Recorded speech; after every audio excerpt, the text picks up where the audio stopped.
Welcome back, ladies and gents, to the Behind the Brand podcast. My name is Curtis and I am the host. And today we have, again, no stranger to the studio. He's been in once before and I've got him back in. I've reeled him in. We have Reaper Grappling owner Chris with us. How you doing, mate? Sorry, I've just right in a second. I'm good, mate. I'm good. How's yourself? I'm good, mate. I'm good. Thanks very much for coming back on. No problem. You've obviously been featured on one of our clients' podcasts, OPT Fitness. Again, you can catch Chris on that. He's going to quite a good bit of conversation on that. Yeah, we did actually. I covered quite a few topics. It was quite a good one, to be fair. A wee bit long as well, which was quite good. So if you're looking for something to listen to and pass the time, this is the podcast. Definitely listen to. So for those that have been watching, we're now on episode God knows what number, but you know how it goes. We always want to find out exactly who is in front of me here. We want to find out about the business. So Chris, could you even give us a wee introduction as to who you are, my friend?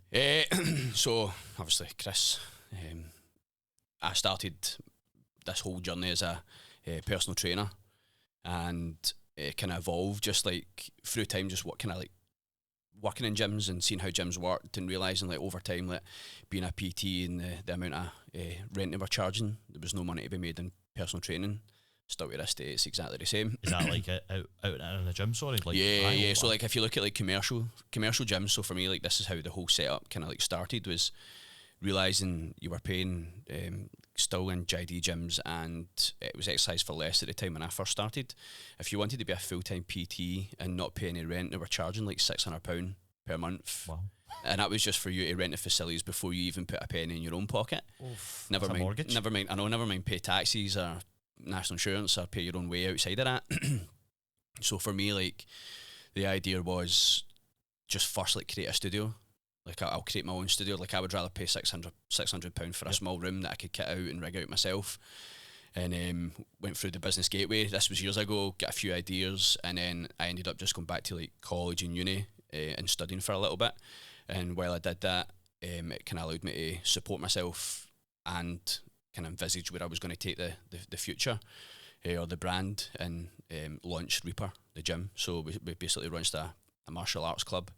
And it was just literally a room full of mats, and then from there COVID obviously hit, and with that came obviously all the restrictions in place, and because of that we weren't allowed to have any close contact, so it meant that the gym then had to evolve. So for us to open on April the 26th, we had to fit in with the general consensus for commercial gyms, and that was then we had to have a strength and conditioning suite. So it was always going to happen anyway, but it was a total different kind of path. Like it was just a different route. We went a different way. We went from me having a studio to finding martial arts at 27 to loving martial arts, opening a small studio, lockdown, creating a situation where we had to have a strength conditioning suite anyway, and kind of fast forward to now, and this is where we're kind of sitting at just now. So you've had to learn, adapt and overcome. Literally learn as you go. Aye. That's mental. Considering obviously with the kind of like things that you're doing with the mixed martial arts, like everybody knows it is full on contact. It's full on contact. I mean? How do you then go from contact to no contact? I literally try and keep your business open. And did you have a screen just in front of everybody? Would they just? It was just an absolute disaster. Like, to be fair, like I said before, like people supported us anyway. They continued to pay their memberships and just to cover their rent because they wanted somewhere to come back to. But instead of, because we were still making a small profit, instead of pocketing it, that's allowed me to then continue to reinvest into the club all the way through lockdown. So it went from just having a small amount of mat space to a full-on gym. And that was so like, you could still continue to grow. We still continue to grow. Like one of the worst times. A lot of people were like just taking advantage of it and keeping the money and just surviving. I was used to being a student anyway, so I was like, well, I'll just eat tins of beans and continue the student life for an extra 2 years, and here we are. Like, it paid off in the end. Like, I knew it was going to pay off in the end, but it was like a real battle whether or not we were going to have to shut. It's just down to your hard work and your dedication to it as well, and obviously people obviously seen the vision that you had, and they've obviously believing in it, and they believed it, and I think that's half the battle sometimes is having that vision and having others see it through your eyes and things like that, and obviously it's paid off as well because definitely your gym's absolutely booming as well, and it's such a unique thing, I think, as well in Renfrewshire. I'm not aware of any more. You probably know of more. That was the whole point. There was nothing in Renfrewshire. That was what kind of led me to go down that path. Like I'd been to like a gym before and trained in it, and most people run it like a hobby. I've said that before. Like it's always a hobby, which I do get, but you can't run a business like a hobby because there's no money to be made in a hobby. There's not really any money to be made in it unless you become like you're already a high level MMA guy. But even then, like your career path's very, very short as well, especially for people in Scotland. We start too late. Like Americans wrestle and stuff from. I was going to say from school all the way through. So massive. As soon as they leave school, they're already get like a high level pedigree MMA almost. They're almost there. Whereas it's football here, which is nothing wrong with that, but it's not the forte that we're in, and it's really hard to get into football. Again, there's so many people that are in it. It's a saturated market. So, and you really need to be a standout people. So. Massively. I mean, massively. That was I think every boy's dream, I think, was to become a footballer. Aye. I mean, you look at the people in your class, and I'm like, I mean, even boy, I went to primary school, there's one boy it's made it. Aye. And he's playing with like Livingston and stuff like that, and I'm like, fair play to him. To be fair. Literally, that's it. Aye. But no, it's one of those ones. I love the story, and I love that. You obviously talked about being a PT as well. Like, did you have was there any specialities that you kind of covered when you were doing personal training? So personally, when I worked as a PT, like, I just found my market was bizarrely older females. Like, I was really good at weight loss. Like, nutrition's something that I dialed in on very, very quickly. Something you discussed quite a lot in the OPT. Yeah. Like, so it's something I was quite passionate about. Like, you can't out-train a bad diet. So it started there, and then it just kind of, because I'm quite friendly, I found that I don't know why, just my main market was females over 50. Yeah, which was absolutely fine. Like, again, it's a good market anyway, because generally females over 50 have disposable income, so they're more likely to come to you anyway. So for me, I was never a complaint. But as I went through college and uni, and I was finishing up with my sports science degree, that's when I was like, right, now I want to work in another niche, and I've already started the gym, so this is where I'm now going to create complete athletes. So. And was it always the idea of doing MMA? Like, did you ever train or that? Or so I wanted to do MMA years ago, but like I said, within Renfrewshire, I didn't drive before either. So, like, as a younger guy who had no way of getting to like apart from Glasgow, Killie or Kilmarnock, where one of the schools that I wanted to train at was based. Like, I was like, that's a dream for me at the age of 16. And do you find that a lot of the places that do MMA, and specialise in MMA, are kind of out with Glasgow? So there is a few gyms in Glasgow, and they are really good, like the Grip House and stuff like that. They're notoriously, they are really, really good. They've been there for a while. They're well established. They produce high caliber fighters, and jiu-jitsu players, and even K1 and Thai fighters. But for other people, it can be quite intimidating as well. But for me, like, before I even knew about the Grip, I knew about Marcos, and I wanted to do jiu-jitsu, so he was the main guy. And he was in Paisley for a while, and by the time I found him, he had moved back to Kilmarnock. So that just kind of like, not shut down the dream, but I was like, right, okay, cool, I'll finish my driving lessons, I'll get a car, I'll be able to start travelling. And then what happened was I had kids. So then fast forward to 3 kids later, and I'm 27 years old, and I took my kids to their first class. Wow, 3 kids at 27. 3 kids at 27. So I took them to their first class, and then the guy was like, when are you going to start? And that was literally what started my passion for MMA. Oh, so you've been taking your kids taking the kids, aye, and then that's how he was like, when are you going to jump in? Okay. And I'm like, cool, I'll jump in now. Like, so we started MMA. Excuse me, sorry. We started the MMA, and it kind of dwindled. Like, the class died, but jiu-jitsu was obviously well established. So I just snuck into the jiu-jitsu class and started that, and then that was it. Like, I get absolutely fascinated with how complex and it's not just the brutality behind UFC. There is an art to it. Yeah. So I thought that, like, it was actually one of my very good friends actually helped me get started. Doogie, like, I was running through everybody, like not even like a humble brag. Like, I was like 80 something kilo. People at the gym weren't that heavy, so I'm running through everybody. You're thinking, like, this is how you do it, like, just smashing everyone, like running through their guards and stuff. And I could see they were getting frustrated, but I didn't know why. And then I came across Doogie, who was like 80 kilo, and I was like trying to kind of like fight through his guard. And the next thing, I was on the floor, just upside down, and I was like, "What's just happened?" Aye, I was like, "What? Whoa!" And he's like, "That's jiu-jitsu," and I was like, "Right, okay." Like, it's actually like there's something to this. Like, and that was the defining moment for me, where I like opened my eyes and realised actually there's something to this. So let's talk about the services and the classes that you run at Reaper Grappling. Do you want to give us a wee rundown? Yeah, so we try and kind of like make it fair for everybody, so that everybody can get access to the gym. So at first, originally, it was quite cheap. It was just like a flat rate of 50 quid. And then I was like, right, I'm underselling myself with the amount of hours and the amount of effort and like for what you get in here, it's just far too low. So what we did was we split it up into £35 for lifting only. So if you want to just come in and use the lifting facilities, it's £35 per month, and there's no direct debit. It's just a standing order, and you can leave anytime. That's quite good. You can sign up online as well. We then also added in the classes package, so you could do like classes only, which is 55. If you then wanted to do both, which is classes and lifting, it's 75. Obviously, then we've added the fitness suite. So a lot of people just want to do, or the recovery room.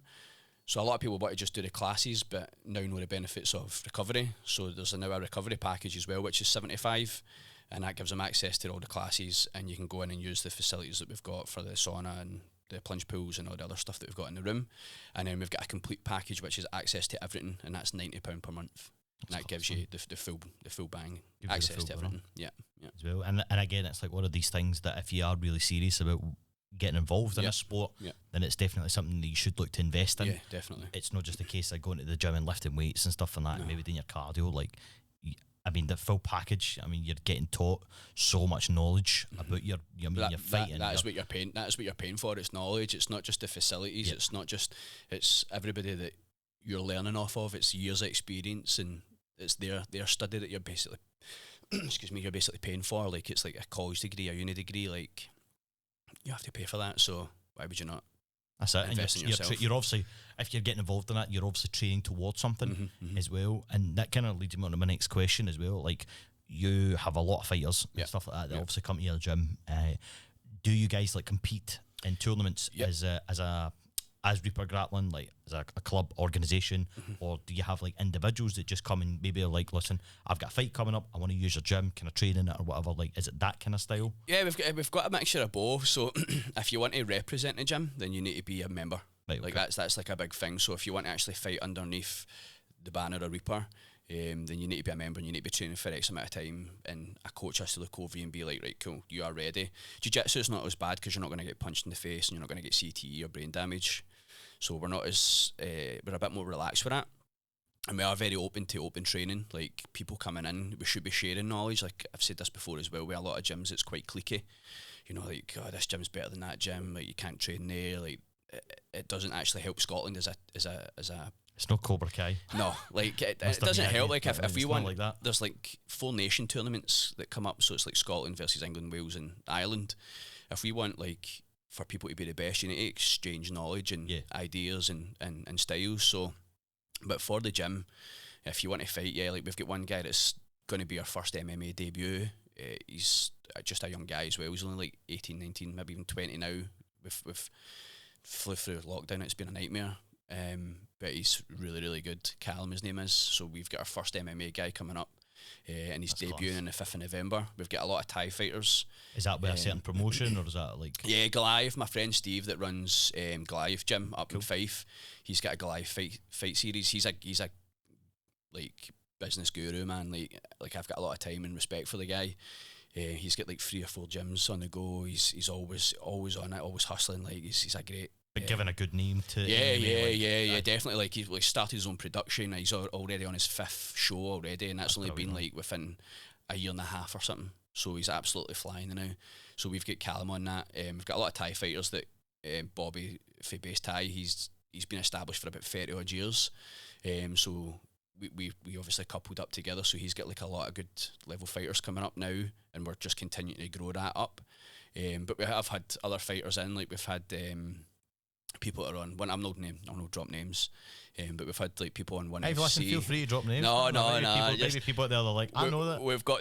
They need to, if they want to know, they need to come to Reaper. So that's what I'm saying. But so we've had people dropping in that train that are amazing. And again, it's just why not? Like, like they're just training and getting their head down and prepping for fights before they go to Thailand. So it's good. Do you find that a lot of people like, is that? So I've seen a couple of. I've got a friend that's son. He's major into these. I think it might be kickboxing. I could be wrong. And they seem to be doing a lot of fights in Thailand. Is that where the big kind of promotions are happening at the moment? There's a lot of promotions in Thailand, but because that's their main art, like even from like a young age, they're fighting for food. Like, they're fighting for rice. Like, literally, like that's it is life or death. Yeah. Like, literally, that's what they do from a young age of like 4 onwards. Like, they're just training and they're literally there to fight for food and win food for their family. And that's why the Thais are so good at Thai boxing. But you're finding the Scottish mentality produces a lot of great Thai fighters. This boy's some fighter, by the way. He's a some fighter. Aye, amazing. Genuinely, and he's a young guy. I mean, don't get me wrong. I think he's probably in his 20s now. I think he's like, but even like flying over with like watching his journey as well from this wee skinny guy that I once knew to like a proper fully fledged fighter. Like, and I think he is like. I heard a couple of people when I've been speaking about it, like, have you seen his boy? Well, and he's like, he's an absolute animal. And you're just like, even his dad's like, he's an animal. And I'm like, do you know what? And he's found his passion like, and he's totally adapted. I think he even went over and studied over that sort of way, like the fighting and the techniques and stuff like that. Again, more knowledge than I would ever have about it. And I'm just like, it's just so impressive to see it though, the dedication. That's what I mean. You have to be, it's all in. Like, you have all in or nothing. You have to be all in. Like, especially if it's like you're talking serious fighting where you're potentially going to get punched and kicked in the face. Like, you need to be all in. You can't. That's like if we have a fighter or someone that's potentially looking to fight, if they skip sessions, miss sessions, like, you know, they're drinking at the weekend, you're pulled. You don't even get you might get a second look in, but you only get so many chances, and then because at the end of the day, it's not just our reputation, it's the discipline there. You know what I mean? That's the whole point of these sort of sports. It's all to do with discipline. Yeah. Definitely. I think that's it. If you're not taking the time to look after yourself properly, because again, it's not just the person, the individual, it's the gym that they're affecting as well. Don't want to be putting a bad name on Reaper. And we don't want to chuck fighters out there that end up, you know, just getting their head panned in. Like, one, it looks bad on us, but two, it's not safe. Like, at the forefront of our fighters is their safety. Do you tend to find that you get a lot of big personalities and stuff, like from watching the UFC coming into your gym thinking, I'm the big boss? And I'm not meaning like they're coming in being nasty wee characters. I'm not meaning that at all. I mean, like, do you think because of the rise of they don't have the realisation of what it takes? So, like, I've only started stepping back into MMA. Like I said, focused solely on jiu-jitsu for a long time. 6 years there, just 4 years if you include lockdown. But for that whole period of time, we've never really had anybody come through the door like we've really had to remove or thought like this guy's a problem.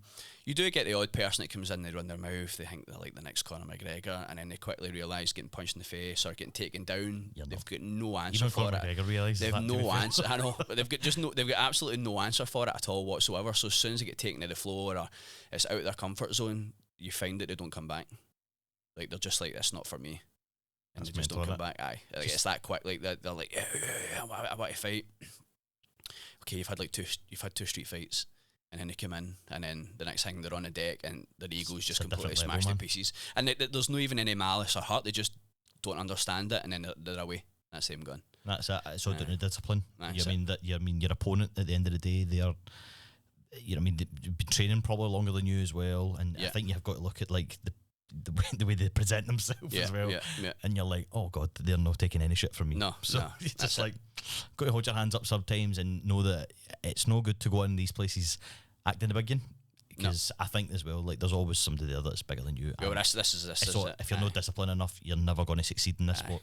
Luckily, we've never really had many. It's just a few people are mouthy, but they quickly find out like it's just martial arts. Sometimes it's all about the mental game as well for some folk. And a lot of people then end up falling in and being like, they've just been looking for a place or like an extended family, so to speak. So after like a couple of weeks, they're like, oh, like, this isn't how I behave, like, this isn't how these people behave, and they end up just falling in. They actually change their whole outlook on life and become a totally different person as well. So there is also the benefit of that. I was going to say, because you do look like, you all look very close. I've seen obviously your videos and stuff. You're very good at posting about what you do and classes and stuff like that. And even when I've watched, like, I mean, most of the time it's been grown adult males and stuff like that, and you've been maybe given a demonstration or whatever, and the concentration for everybody, and it's like absolutely amazing. Just watching it, you're just like, I mean, a grown man like myself, my attention span is like that, to be fair, but watching it, I'm just very impressed at how everybody kind of thinks themselves as well. And I think it just comes down to the gym and the people that are running the gym, and you know what I mean, the coaches and things like that you have as well. Like,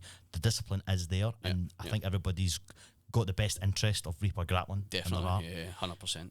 How many coaches then do you actually have, like, in it? So you talk about like the different jiu-jitsus anyways and stuff like that. Do you have certain coaches for? Yeah, so we used to have, for jiu-jitsu, we used to have our head coach Shawnee, who's still my head coach, but he's now opened his own place in Irvine. So like, he's taken a step back, so I'm now back to being head coach. So I'm like, that's fine. Like, we've kind of adapted our style of teaching as well, from the old kind of traditional style.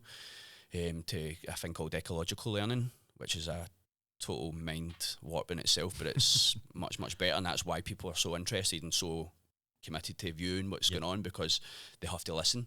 And then we've got Bobby, who's the head Thai coach, and we've got some coaches that work underneath him, like some junior coaches that are just kind of up and coming and learning to be coaches. So he's the head Thai coach, and then we've got Martin Stewart that came from another gym called Higher Level, which is producing all the best fighters like Paul Craig, Stevie Ray, like everybody that's competed in the UFC goes through a guy called James Doolan. That's brilliant. Like great. The two boys they're great. Like Stewart came in and started teaching wrestling. That's one of the brothers, and then we tried the MMA, but it just wasn't the right time. It was just too soon after COVID, and then Martin came and joined the gym. So we've got the two brothers coaching, and the two of their experiences and knowledge is just second to none. So it's really good having them in. And I also teach wrestling as well, so or wrestling for grappling. So that's like all the coaches we've got in terms of teaching martial arts, but we've also got strength and conditioning coaches as well that work there, and we've got like one of the girls as well that she's doing yoga and stuff. So we've got like restorative and stretching and mobility stuff as well. So I think that's it, because you need to be quite limber. You need to hit every facet, like every facet has to be covered to really kind of knock it out of the park. So it's a proper lifestyle change, like this sort of stuff. You know what I mean? Again, it's do or don't. I think when you come to this sort of thing, you need to be all in or all out to everything that's going around you. Like, and those, like most people have watched the UFC fight, and you know what I mean. There's people that have got opinions on it being barbaric and stuff like that, and then there's people that really enjoy it. I think you've got to look at it for what it is. It's a sport at the end of the day, and it's dedication that gets you right to the top as well. And it's nice to see that there is UFC fighters that are coming from Scotland and hailing from Scotland. You know what I mean? There's a young boy, Sean Clancy Jr., who's come from Higher Level as well, and he's just got on Cage Warriors, and he's an absolute phenom. Like he's going to be the next top prospect for Scotland as well. Really good guy. That's class. It's amazing to see. I've seen that. Like, you've probably doing the rounds and stuff like that. Yeah, you probably been doing yourself, to be fair, if you've posted anything. But it's nice to see homegrown talent. But this is what I mean, and this is why I was saying about like gyms need to exchange knowledge. Like they've all started in different places and went to Higher Level because that's where everybody's going as well. It's like it's been going for a long time. It's a long-standing gym, but that's what we're looking to achieve as well. So we've only been like established for 4 years, but we've already got a massive amount of memberships. So we're looking to now start to create the next buzz or the next up and coming guys as well. That's and tie in. So do you think you'll do like master classes? Like, so I'd imagine most of these guys that maybe when they kind of got to the end of their careers will have so much knowledge. They want to pass over. Like, is that something you would do, so or you did before? We try and do like, again, like it depends on the sport as well. Because like I said, the way things are traditionally taught, it's like you go over a technique, but after like a few minutes of learning that technique, you shut down. Like you stop learning, right? You're like, after 5 minutes, your attention span's absolutely gone, it's fried. And if you're going over one thing for that amount of time, say it was like an hour's class and you're only covering one or two topics, you do shut down. We were noticing people were sitting about and talking, and they weren't drilling and they weren't doing the right techniques. And then we started learning about a psychological way of teaching, and it's like constraining everything so that you can only do one or two things and you just leave them. So it's an outcome-based way of learning. Right, okay. So you tell them the outcome. The outcome is, I want you to do these two things, but this guy can only do one thing to you and you can only do one thing to him. But this is how you score. And you watch people that never do jiu-jitsu or grappling or anything, and they're getting to it because they know where they need to be. Instead of me showing them how to get there, they figure it out themselves. And a good analogy is, have you ever seen two bears wrestle? Aye, they're quite brutal. Right? So have you ever seen two bears wrestle? Like, nobody showed a bear how to wrestle. It's just natural. That's quite logic there, to be fair. Nobody showed a bear an underhook or an overhook or a double leg or how to wrap the hips and control the hips. These are just things that naturally occur. So this is the whole point in a psychological kind of style of learning. Like, you figure it out yourself very fast. It's quite good because then you're getting the brain moving. Yes, the brain never shuts off. Like that, the whole 45 minutes to an hour, there's not one person sat about because you're changing the game so much. Like, you'll add in less constraints, so you'll be like, right, now you can do these free movements, and every time that you add in these or you take the constraints away, it opens up the game. The outcome of the game's still the same. Like, you might have to get to the person's back, for instance, let's just say. So we're always getting to the back, so the person knows where they've got to go. But as we constrain it and take it down, it means like a higher level person can be on par with a lower level person, and the playing field's almost level without it being like the black belt always wins and the white belt always loses. Aye. I like that. I like the fact that because again, it's all down to concentration as well. At the end of the day, like I think like that. Nobody, you don't ever look at somebody and go, they're just going to win. No. Well, if I gave you a sheet of paper and I told you to write the same line 50 times like a punny that you used to get in school, never had any because I was a well-behaved guy. Well, so let's say you had to write a sentence 50 times over. It would kill you. Like, it just bores you. You would get to like the 15th and you'd be like, I've had enough. That's what happens. You just shut down. You disengage. This stops you from disengaging. How do you change it up then? Aye, that's it. I like that. That's it. Keeps everybody in the That's toes it. as well. It's just they never lapse concentration. It does because you need to change your thinking. They have to think. They're not just monotonously going over the same routine. They're actually having to think for themselves. Class. I just want to kind of touch on some wee bits as well. Mm-hmm. Like, you've obviously did a lot of work in the gym now, and you've obviously changed your full changing rooms now. When I seen the picture of what it looked like to what it is now, absolutely class. Thanks. Absolutely class. So this is your sports therapy and recovery suite. So do you want to talk us a wee bit through that, and even the stuff that's in it? Obviously, you can mention it, but like the benefits for it, especially when you're doing this kind of sport. So basically, like, again, it was just dead space. We've got a changing room, but we've also got like other spaces you can get changed, and most people were coming for classes ready and leaving. The only time they weren't was if it was early in the morning or if it was a late class and they were going to work, so they've got the shower.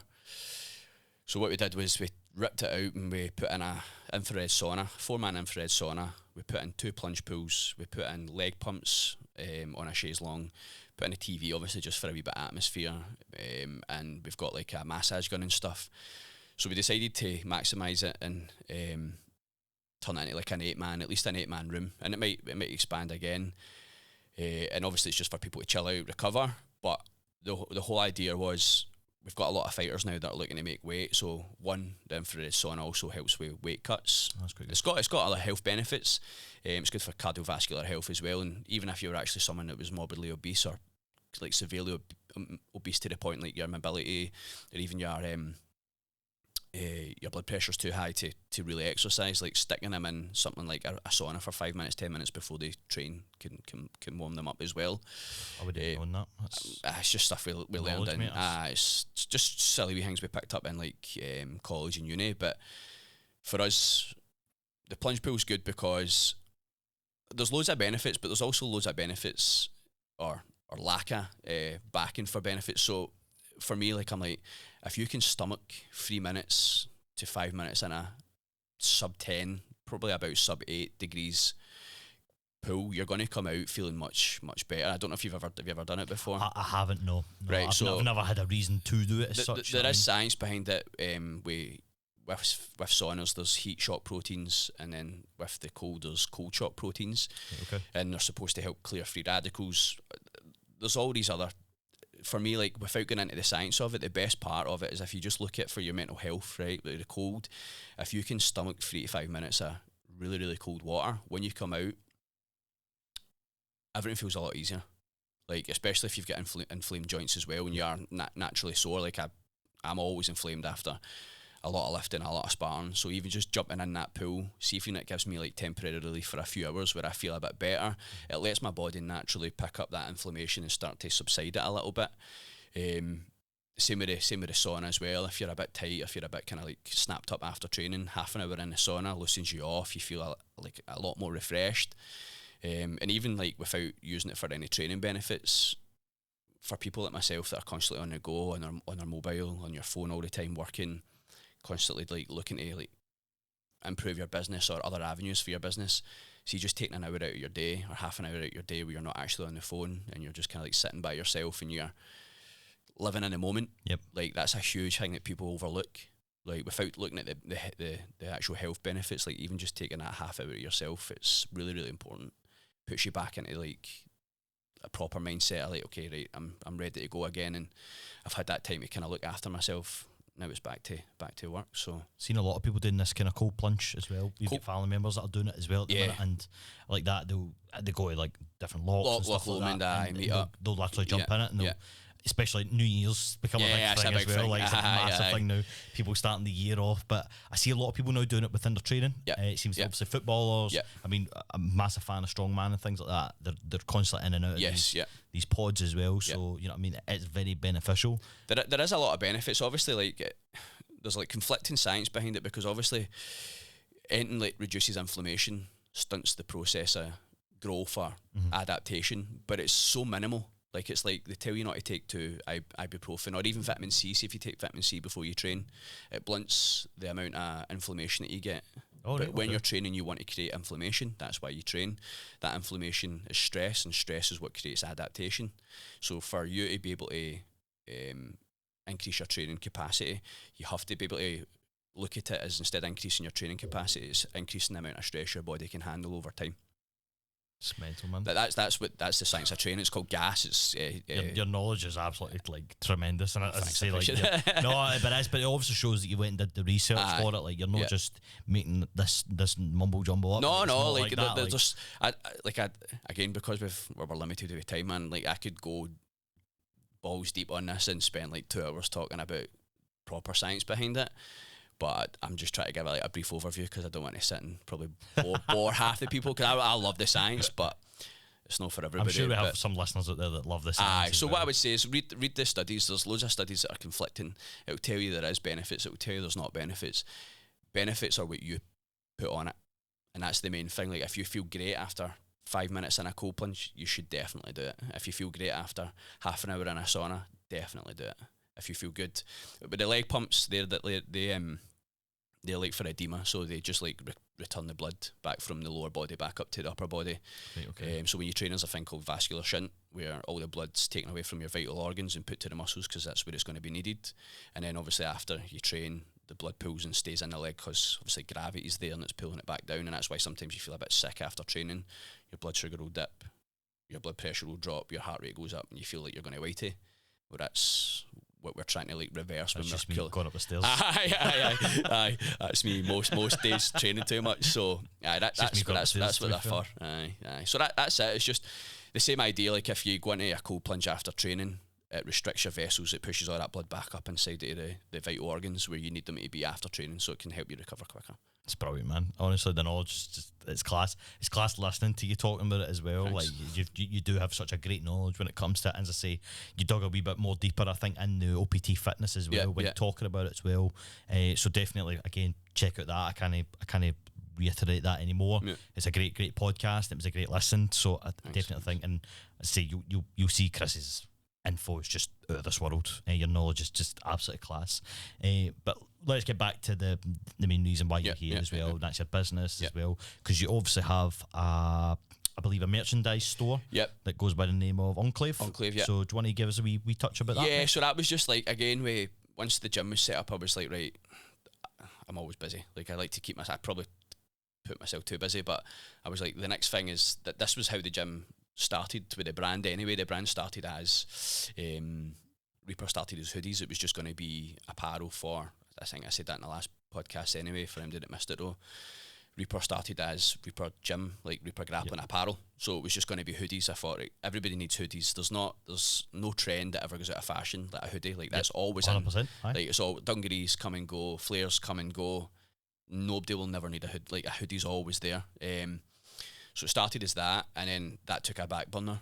And obviously then when I created the gym, created the brand, I had then an audience to sell Reaper merch to. Yep. But then I wanted to start looking further afield with that and thinking, right, well, if I can make money out of this, albeit smaller for my gym members, how can I maximise profits using the same company that manufacture my goods for the gym? So we started Enclave, which was, I don't know if you know what Enclave means. It basically means like a group of people that, it's a bit of a stupid saying really when you think about fashion, because everybody's into fashion and it's the same thing, right? So it's a bit of a kind of misnomer, sorry. So if you look at it for the fact that Enclave means a group of people that are different from those that surround them. Didn't know that's what an enclave is, or a military, but we're obviously not military, so a military outfit. So so that's where I got it from. And then from there I was like, how can I maximise some more income? What's next? And that was it. I kind of went down the gym apparel first, and then I switched from gym apparel just being Reaper branded to being Enclave branded. So I've got Enclave Fightwear, and then I went from Fightwear to, well, how good are these guys that I've got? And they are really, really good. So I got them to make like the micro fleeces, the ones that are quite quite almost like Bergos or the North Face, and then I got to make Teddy fleeces. They've made me cargo bottoms. They've made me everything that you can think of, I can produce. But I missed the season last year because we were getting the prototypes made too late in the season, so I waited a year. And I'm like, I'm now going to launch. We've now launched the new brands, and we've got the stock coming in this week. So next up is just relaunching that and getting a photo shoot done with a guy that I used to do my videos and that with. So I've got that coming up next. That's the next. I must say, like, I've seen wee snippets of it, and Chris knows I've already messaged him today. But some of his stuff just looks absolutely amazing. The guys have knocked the out the fleeces park. and things like that look so smart. And the branding as well looks top notch. Just really, simple, really nice. like if you've seen like it gives me like North Face, kind of vibes, like it does. But I'm just I didn't want it to be overcomplicated. What you've done, the fleeces especially, like the kind of pattern it has on it, and I'm just like, that just looks like so good. Thanks. Something I would like, if I seen it in a shop, I'd be like, I'd pick that up. Well, I kind of see that way you're walking around. Like, I was, the kind of idea was when I was walking through, I think it was the West End of Glasgow, I was like, what is everybody wearing? My market audience anyway, like my target audience, students, people with a bit of disposable income, Glaswegians, looking about. They all had like nappy Giri and all these bright colours. They've got not obviously North Face, Bergos. They had Patagonia. All these things were like pastel colours and bright colours and so I thought, okay, I'm going to kind of go down that sort of route and try and amalgamate that style, because it seems to be what is in just now, and it'll continue to be that way for probably another few years before it kind of starts to fade out. So we're jumping in now, and it looks absolutely class, man. And I think like the way you can find out when the drop happens is by obviously checking out your social medias and your website and things. So it kind of leads us on to my last question, my friend. How do we find you? What's the socials? Drop them. Right now we've got the main website is reapergrappling.co.uk. Like, that's our main website. We've got the Enclave website in production just now. That's still kind of behind the back door, but it's coming up now that once we get the photo shoot, it'll go live. But everything else is on social media. So we've got our Instagram, Reaper and Enclave. We've also got the Scottish Barbell Society, which is my other business that I run. That's an online lifting business. We also just had our first powerlifting meet this amazing a few weeks ago, actually. But it was when, I don't know if you remember, when the rain was really bad. That was it. A week we had like pure. So like we almost get flooded in. Like, it was an absolute disaster. So like the whole of Paisley was absolutely drowned. It was just a mock meet just to try it out and see how we got on with it. But apart from almost getting flooded in, we're off to a flyer. So the socials are just Reaper Grappling, Enclave, and Scottish Barbell Society. That's the three that are up and running just now. Brilliant, mate. And if you listen to this on YouTube or watching this on YouTube even, we will link everything in the description below, so it means that you can get on the website, obviously be first to know when all these things drop. If you're interested in obviously taking up these classes as well, I mean, Chris is your man, give them a message. I'm pretty sure, your knowledge, you'll pretty much share it 100%. But it's one of these things that if you are really thinking about it and you're wanting to be dedicated and you want to be disciplined, this is the place to go. And your first class is always free with us as well, so it's a wee taster then. We get to know if you like you, and you get to know if you like us. That's it. I think that's it. Not everybody's going to like everybody, and not everybody's going to like the philosophy that people teach as well. So I think that's something it's quite unique and different. You don't really go to gyms now and they're like, I can have like one session for you, I've always done it since I was a PT, because like I'm like, as much as you might not like me, I might not like you. That's it. Not everybody's suited to and there's nothing wrong with that. Not at all. But I would hope that you would go and you'd be like, right, I've really enjoyed this. Most people, that's why we are busy. It's a good community. Like, most people are really, really nice. Like, there's no bad eggs. So it's kind of. And you just have to look at their videos to see how busy they are, because sometimes I watch it and I'm like, oh my god, the amount of people in that gym. I know. Give me anxiety. I know. But it's absolutely class. Like, it just looks like everybody's dead nice to each other as well, and it looks like a proper gym. That's why we class as a gym where people help. You know what I mean? Well, we all go out and eat and have food together after, and so it's like a proper family kind of. I like that. That's nice, mate. Listen, thank you so much for coming on, mate. It's much appreciated, and it's lovely to hear that the gym's obviously it's going forward. Thanks, you know what I mean, and it's not going backwards. You've got so much in the pipeline coming up as well. I'm excited to see your brand go live with Enclave. You know what I mean? Hopefully I'll be able to. I'll a little keep sweater, please. Just last thing on that, Enclave is it'll almost be ran like Supreme though. So if you miss it, you miss it. Oh, I like that. Right. Just so you know, if he's miss it, he's miss it. If you can do me a favour, I'll keep one for you. I need it. Aye. I tell you what, it looked absolutely class. Like I'm not that type of person that would message and be like, by the way, that's like I'm do not you know like like that that purple one or the violet one?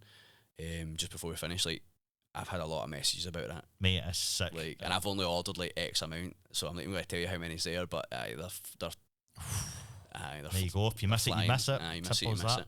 You need to get on it as well. Don't do me any special favours, but if you you've had me on, so you can have me one back, that'd be great. No, but listen, mate. Thanks so much for coming on.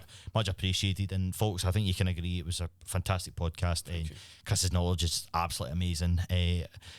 UFC, jiu-jitsu, you know what I mean, it's on the up at the minute. MMA is massive at the moment, and I can guarantee that there's people listening out there that have kids and stuff that are interested in it, and it's not just about coming to a class and getting battered. It's nothing like that at all. You need to know what's actually going on, you know what I mean, the dedication that goes behind it, the art that it is as well. So as Chris says, you get a free first lesson. Find out if you actually like it, find out if the gym's for you, find out if obviously you want to work with the coaches and things like that, and really give it a good chance. Give it a good chance. But if you've been listening on YouTube, please feel free to drop us a subscribe, a like, all the bits and bobs that you do. It's totally free to do so. You can obviously let us know if you get a favourite UFC fighter, MMA fighter. I mean, it doesn't have to be UFC. There's plenty of promotions out there. Is there a fighter that you like to watch? Is it Chris? Is Chris your favourite fighter? Let us know. But if you're listening on Spotify as well, you can leave reviews. 5 stars can obviously be given as well. You can let us know. But yes, hopefully you've enjoyed. I've thoroughly enjoyed this. Thanks very much, mate. Thank you. It's been an absolute pleasure. And we'll see you in the next one. Thanks very much.